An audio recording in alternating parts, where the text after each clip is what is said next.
تخيل معي بنت اختفت من على وجه الأرض سنة 2008. لا جثة، لا أثر، ولا خيط صغير يدل وين حتى اختفت. مرت الأيام والشهور والسنين وأصلا الكل نسي الموضوع لحد قبل كم شهر لما الشرطة قررت تفتح القضية من جديد وقدرت تطلع الحقيقة اللي ولا حد كان مستعد يسمعها. خليك معي للنهاية لأنه اللي راح أحكيه راح يخليك تعيد التفكير بالناس القريبة منك قبل الغريبة.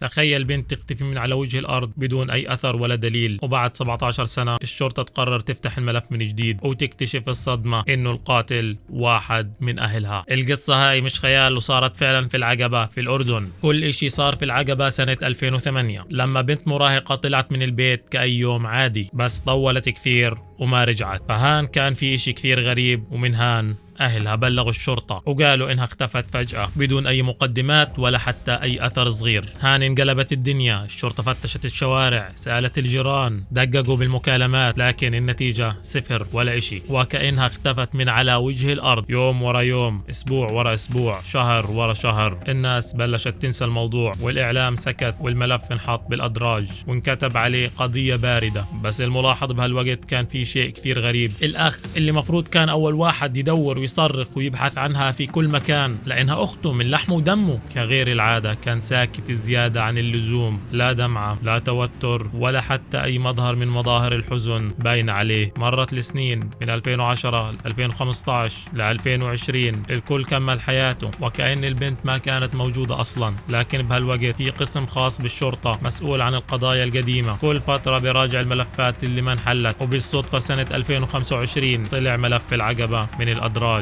ضابط جديد شاف انه القصة كثير غريبة، كيف بنت بتختفي من غير اي دليل؟ وين راحت؟ في اشياء مش اشي غلط، ليش الاخ ما انذكر بالتحقيقات؟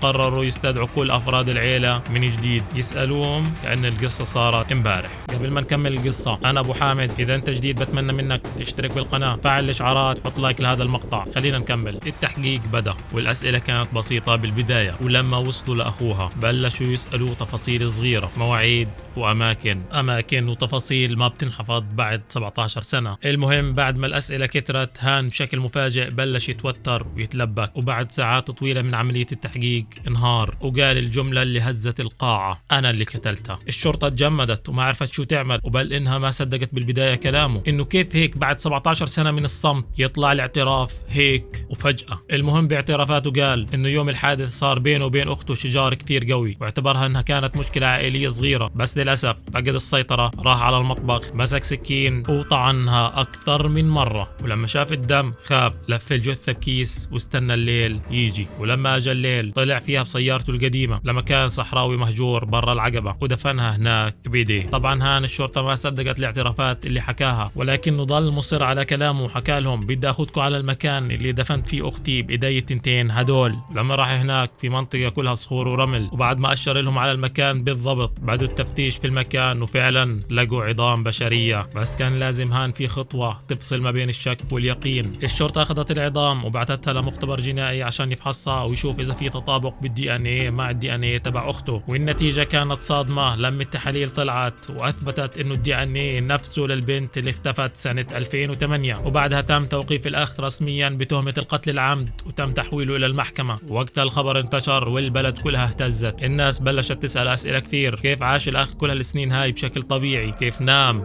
وأكل وابتسم وهو دافن أخته بإيديه؟ والأم لما عرفت انهارت بشكل مش طبيعي وقالت للشرطة وهي بتبكي: كنت بحلم ترجع بنتي بيوم من الأيام، بس ما كنت متخيلة إنه اللي قتلها يكون من دمي. هان المأساة مش بس بالجريمة، المأساة إنه 17 سنة من الألم والجهل انتهت باعتراف واحد ودمعة أم ما بتنشف. هاي القصة يا جماعة مش بس عن جريمة، هاي القصة عن الصبر، عن العدالة اللي يمكن تتأخر بس ما بتموت. ممكن تنام الحقيقة حتى لو مرت 17 سنة عليها، بيضل في اشي جوا الارض بيحكي، بيصرخ وبيطالب بالحقيقة. احكوا لي بالتعليقات لو كنتوا محل الام شو كنتوا راح تعملوا؟ بتسامحوا ولا بتطلبوا بالقصاص؟ وبالاخير لا تنسوا اللايك والاشتراك لانه الجاي اغرب واخطر واغمض من هيك. ومنشوفكم بقصة جديدة يا غاليين. باي.